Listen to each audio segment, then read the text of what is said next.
If you're a busy mom over 40 who's confused by every conflicting piece of diet advice on the internet, this video will finally give you the clarity you need to actually lose weight. Because while every influencer is screaming about their miracle method, keto, intermittent fasting, carnivore, or whatever else is trending this week, I did the exact opposite of what they all preach. I tracked calories. Dun dun dun! Not only do I track how many calories I eat, but I went from eating 1,500 calories while gaining weight to eating 2,000 calories a day, which is what helped me finally lose 50 pounds of fat that I couldn't get to budge for over 2 years. And this was me starting over as a 42-year-old mom who spent decades believing that I had to starve myself to get results. But once I understood why moderate calorie deficits work better than any extreme diet, everything changed. So in this video, I'll show you why eating more calories can help you lose fat, not just weight, and the simple system I use to figure out how much I should be eating to finally get results that last. Because I ain't ever going back. But if you're still convinced you need to follow some extreme plan that cuts out entire food groups, you'll just stay stuck in the same cycle that has been failing you for years. Because you're about to learn everything I wish I knew decades ago. After spending 30 years drowning in yo-yo diets, following every restrictive plan that promises quick results. But the dirty secret of all of these quick weight loss promises is, yes, you will lose weight fast on 1,200 calories and 0 carbs. But then what? Because you will gain it all back, plus more, the second that you try eating like a normal adult. And even though these diets aren't flat out telling you that you're eating less than a toddler while overly restricting carbs, protein, or whatever their quick method entails, that's exactly what's happening. Because when you're only allowed a few ounces of meat with a side of dry veggies at every meal, how many calories do you think you're eating? An even harsher truth is these extreme restrictions don't just slow your metabolism, but they also set you up for the exact binge and restrict cycle that keeps most women stuck forever. The good news is, I finally figured out a way to break that cycle, lose 50 pounds without extreme diets, and this time I am not struggling to keep it off. But before I show you what actually works, let's talk about the 3 biggest lies that are keeping you confused and stuck. The diet industry wants you to believe that if you're not suffering, that you're not trying hard enough. So you cut to 1,200 calories, throw away everything in your pantry that even has a hint of seed oil, or at least what you think is seed oil, because you're still not sure what that means and why seeds are keeping you fat. And then you white knuckle your way through strict rules for a few weeks, maybe lose a few pounds of water weight, only to find yourself face first in a bag of chips, wondering what's wrong with you. If any of that sounds familiar, I know exactly what happens next. You blame yourself.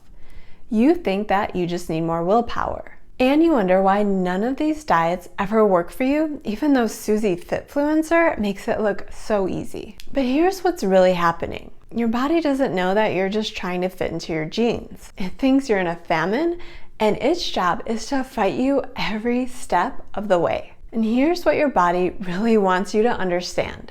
All of these extreme restrictions that you're taking to lose weight aren't necessary. Your body is saying, listen lady, you've got kids to take care of, a dog that just puked on the carpet, you are hardly giving me any nutrients for energy to scrub that, and you expect me to help you drop 30 pounds? And you don't want me to fight back?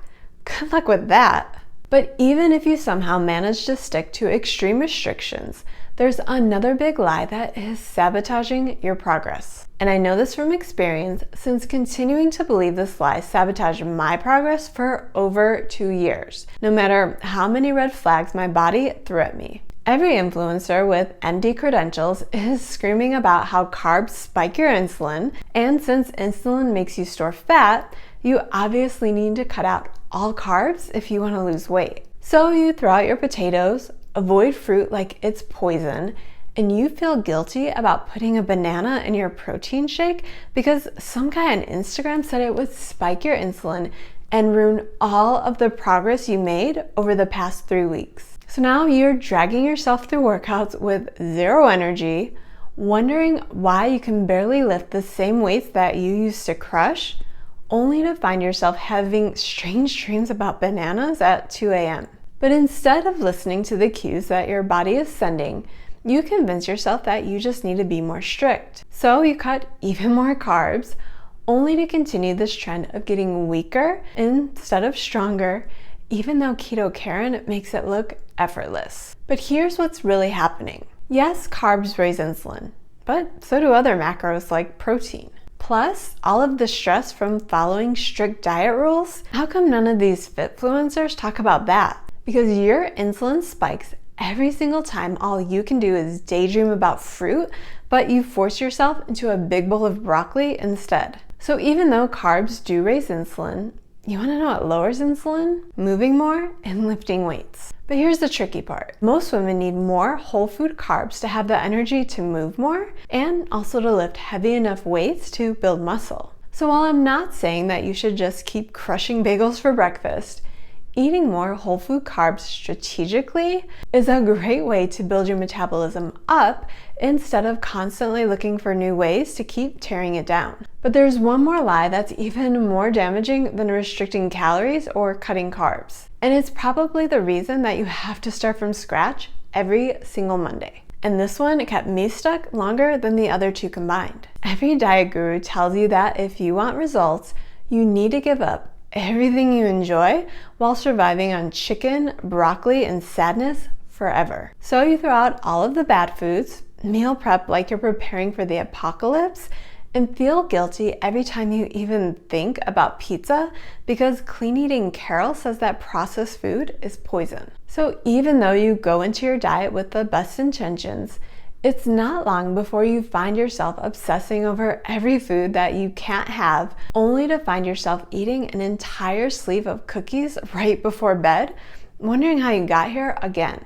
Then everything falls back on you, because you feel like a complete failure and question why you can't have the same discipline as Motivation Mary, who posts her perfectly portioned meals every day. But here's what's really going on. When you tell yourself that you can't have something, that is all your brain thinks about. But you have to quit viewing this as some sort of character flaw because it's really just basic human psychology. Once I started including all of the foods that I loved into my plan, that's when the constant cravings stopped. But you have to be strategic when it comes to including your favorites while losing weight. Like, I don't just wake up and have a few rice cake s'mores for breakfast. I focus on eating high-protein, nutrient-dense meals throughout the day. That way, I fill up on the good stuff with less calories, which leaves room for a few rice cake s'mores for dessert. But I'm not saying all of these fitfluencers are flat out lying to you, because everything they're teaching has worked for someone at some point,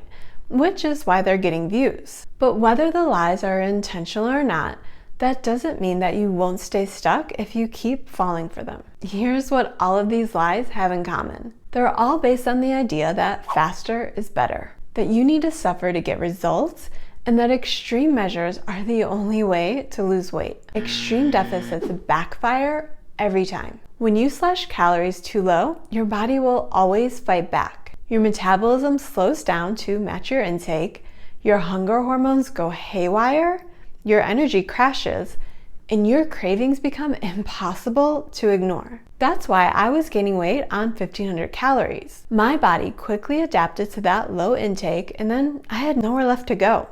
I mean, I could have gone back to 1,200 or 1,300 calories a day, but as a 5'7" woman, I prefer to survive on more than just lean cuisines, sad salads made up of iceberg lettuce with a tomato, and Diet Coke. But once I increased my calories to reflect a moderate calorie deficit, which for my stats and activity level is around 2,000 calories a day, that's when my metabolism had room to work exactly like it's supposed to. Because I had energy for my workouts, my cravings were finally manageable, and the weight finally started coming off. Plus, I wasn't completely falling off the wagon every 2 or 3 weeks because what I was doing was way too hard. This moderate deficit, where I also focused on more high-protein foods, made me feel sane while losing weight. So here's exactly what I did and what you can do too.